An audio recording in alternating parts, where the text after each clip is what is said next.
Trump ಹುಚ್ಚ, ಪ್ರಜಾಪ್ರಭುತ್ವದ ಕೊಲೆಗಾರ, ಅಮೆರಿಕಕ್ಕೆ ರಾಜ ಬೇಡ ಎಂದು ಪೋಸ್ಟರ್ ಹಿಡಿದು ವಾರ್.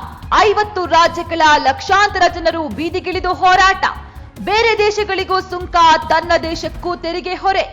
ಟ್ರಂಪ್ನ ನಾಮಾಟೆ ಶಾಸನ ವಿರುದ್ಧ ತಿರುಗಿಬಿದ್ದ ಜನ. ಅಮೆರಿಕ ಅಧ್ಯಕ್ಷ ಡೊನಾಲ್ಡ್ ಟ್ರಂಪ್ ಪ್ರತಿಕಾರದ ಸುಂಕದಿಂದಾಗಿ ಇಡೀ ವಿಶ್ವವೇ ತತ್ತರಿಸಿ ಹೋಗಿದೆ. ಈಗಾಗಲೇ ವಿಶ್ವ ಷೇರು ಮಾರುಕಟ್ಟೆ ಕೂಡ ಕುಸಿತ ಕಾಣ್ತಿದೆ. ಇವೆಲ್ಲದರ ನಡುವೆ ಟ್ರಂಪ್ ತನ್ನದೇ ಆದ ಪ್ರಜೆಗಳ ಮೇಲೆ ಸುಂಕ ಸಮರವನ್ನ ಸಾರಿದ್ದಾನೆ. ಇದರಿಂದ ಕಂಗೆಟ್ಟಿರುವಂತಹ ಅಮೆರಿಕದ ಜನತೆ ಬೀದಿಗಿಳಿದು ಟ್ರಂಪ್ ವಿರುದ್ಧ ಪ್ರತಿಭಟನೆಯನ್ನ ಮಾಡ್ತಿದ್ದಾರೆ. ಅಲ್ಲದೆ ಟ್ರಂಪ್ ಒಬ್ಬ ಹುಚ್ಚ, ಪ್ರಜಾಪ್ರಭುತ್ವದ ಕೊಲೆಗಾರ ಎಂದು ಉದ್ಘರಿಸುವ ಮೂಲಕ ಟ್ರಂಪ್ ವಿರುದ್ಧ ಸಮರ ಸಾರಿದ್ದಾರೆ. ಹಾಗಾದ್ರೆ ಟ್ರಂಪ್ ಈ ರೀತಿಯ ಆರ್ಥಿಕ ನಿರ್ಧಾರಗಳನ್ನ ಕೈಗೊಳ್ಳೋದಕ್ಕೆ ಕಾರಣವೇನು? ಈ ಕುತಂತ್ರದ ನಡೆಯಿಂದ ಟ್ರಂಪ್ಗೆ ಆಗುವ ಲಾಭಗಳಾದ್ರೂ ಏನು? ಇವೆಲ್ಲವನ್ನ ನೋಡೋಣ ಇವತ್ತಿನ ವಿಜಯ ಟೈಮ್ಸ್ ಟ್ರೆಂಡಿಂಗ್ ನ್ಯೂಸ್ ನಲ್ಲಿ. ನಾನು ಸೌಜನ್ಯ. ಟ್ರಂಪ್ ವಿರುದ್ಧ ಸಿಡಿದೆದ್ದ ಅಮೆರಿಕ. 50 ರಾಜ್ಯ, 1200 ಸ್ಥಳಗಳಲ್ಲಿ ಪ್ರತಿಭಟನೆ. ಇದು 2ನೇ ಬಾರಿ ಅಮೆರಿಕ ಅಧ್ಯಕ್ಷ ಸ್ಥಾನವನ್ನ ಅಲಂಕರಿಸಿದ ಡೊನಾಲ್ಡ್ ಟ್ರಂಪ್ಗೆ ಅಮೆರಿಕದ ಜನತೆ ಮಾಡಿದ ಮಂಗಳಾರತಿ. ಅಧ್ಯಕ್ಷನಾಗಿ 3 ತಿಂಗಳಾಗಿದೆಯಷ್ಟೇ. ಆಗಲೇ ಅಮೆರಿಕ ಮಂದಿ ಟ್ರಂಪ್ ಹುಚ್ಚಾಟಗಳಿಂದ ಬೇಸತ್ತು ಹೋಗಿದ್ದಾರೆ. ಟ್ರಂಪ್ನ ಆರ್ಥಿಕ ನೀತಿ ಖಂಡಿಸಿ 50 ರಾಜ್ಯದ ಲಕ್ಷಾಂತರ ಜನ 1200 ಸ್ಥಳಗಳಲ್ಲಿ ಪ್ರತಿಭಟನೆ ನಡೆಸಿ ತಮ್ಮ ಆಕ್ರೋಶವನ್ನ ವ್ಯಕ್ತಪಡಿಸಿದ್ದಾರೆ. ಅಮೆರಿಕದ ರಾಜಧಾನಿ Washington DC, Houston, Florida, New York ಮತ್ತು ಲಾಸ್ ಏಂಜಲೀಸ್ ಸೇರಿ ಹಲವು ಪ್ರಮುಖ ನಗರಗಳಲ್ಲಿ ಜನ ಬೀದಿಗಿಳಿದು ಅಮೆರಿಕಾಗೆ ರಾಜ ಬೇಡ, ಟ್ರಂಪ್ ಹುಚ್ಚ, ಪ್ರಜಾಪ್ರಭುತ್ವದ ಕೊಲೆಗಾರ ಎಂದು ಪೋಸ್ಟರ್ ಹಿಡಿದು ಪ್ರತಿಭಟನೆ ನಡೆಸಿದ್ದಾರೆ.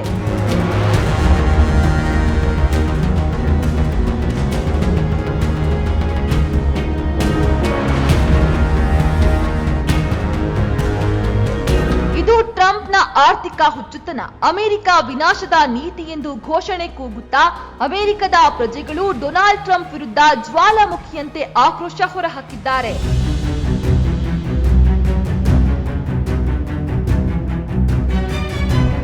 ಸರ್ಕಾರಿ ಇಲಾಖೆಗಳಲ್ಲಿ ಸಿಬ್ಬಂದಿ ಕಡಿತ, ವಿವಿಧ ದೇಶಗಳ ಮೇಲೆ ಪ್ರತಿ ಸುಂಕದ ಹೆಚ್ಚಳ, ನಾಗರಿಕ ಸ್ವಾತಂತ್ರ್ಯಕ್ಕೆ ಧಕ್ಕೆ ತರುವ ನೀತಿಗಳ ಘೋಷಣೆ ಅಮೆರಿಕನ್ನರ ಕೆಂಗಣ್ಣಿಗೆ ಗುರಿಯಾಗಿದೆ. ಇದರ ಜೊತೆಗೆ ಟ್ರಂಪ್ ಸಾಮಾಜಿಕ ಭದ್ರತಾ ಕಚೇರಿಗಳನ್ನ ಮುಚ್ಚಿರುವುದು, ವಲಸಿಗರನ್ನ ಗಡೀಪಾರು ಮಾಡ್ತಾ ಇರೋದು ಅಲ್ಲದೆ ತೃತೀಯ ಲಿಂಗಿ ಸಮುದಾಯಕ್ಕೆ ನೀಡುತ್ತಿರುವ ರಕ್ಷಣೆಯನ್ನು ಕೂಡ ಕಡಿತಗೊಳಿಸಿ ಟ್ರಂಪ್ ತನ್ನದೇ ಪ್ರಜೆಗಳ ಕೋಪಕ್ಕೆ ತುತ್ತಾಗಿದ್ದಾರೆ. ಟ್ರಂಪ್ ತೆರಿಗೆ ಯುದ್ಧಕ್ಕೆ ವಿಶ್ವವೇ ಗಡಗಡ. ಅಮೆರಿಕದ ಜೊತೆಗೆ ಟ್ರಂಪ್ ಪ್ರತಿಕಾರದ ಸುಂಕಗಳಿಂದಾಗಿ ಜಾಗತಿಕ ಷೇರು ಮಾರುಕಟ್ಟೆಯಲ್ಲೂ ಕೂಡ ತಲ್ಲಣವುಂಟಾಗಿದೆ. ಭಾರತೀಯ ಷೇರು ಮಾರುಕಟ್ಟೆ ಸೇರಿ ವಿವಿಧ ದೇಶಗಳ ಷೇರು ಮಾರುಕಟ್ಟೆಗಳಿಗೂ ಕೂಡ ಭಾರಿ ನಷ್ಟ ಉಂಟಾಗಿದೆ. ಸೆನ್ಸೆಕ್ಸ್ 3900ಕ್ಕೂ ಹೆಚ್ಚು ಮತ್ತು ನಿಫ್ಟಿ 1140ಕ್ಕೂ ಹೆಚ್ಚು ಅಂಕಗಳೊಂದಿಗೆ ಕುಸಿತ ಕಂಡಿವೆ. ಭಾರತೀಯ ಷೇರು ಮಾರುಕಟ್ಟೆಗಳು 5% ಕುಸಿತ ಕಂಡಿವೆ. ಇದರಿಂದ ಭಾರತೀಯ ಆರ್ಥಿಕ ವಲಯಕ್ಕೆ ಸಾವಿರಾರು ಕೋಟಿ ನಷ್ಟ ಉಂಟಾಗ್ತಿದೆ.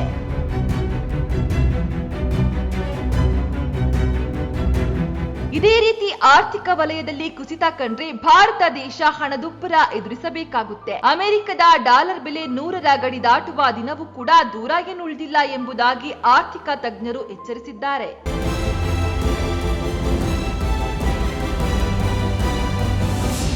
ಒಟ್ಟಾರೆ ಟ್ರಂಪ್ ತನ್ನ ಕುತಂತ್ರದ ನಡೆಯಿಂದ ತನ್ನ ದೇಶ ಹಾಗೂ ಇತರೆ ದೇಶಗಳ ನಂಬಿಕೆ ಹಾಗೂ ವಿಶ್ವಾಸವನ್ನ ಕಳೆದುಕೊಳ್ತಿದ್ದಾರೆ.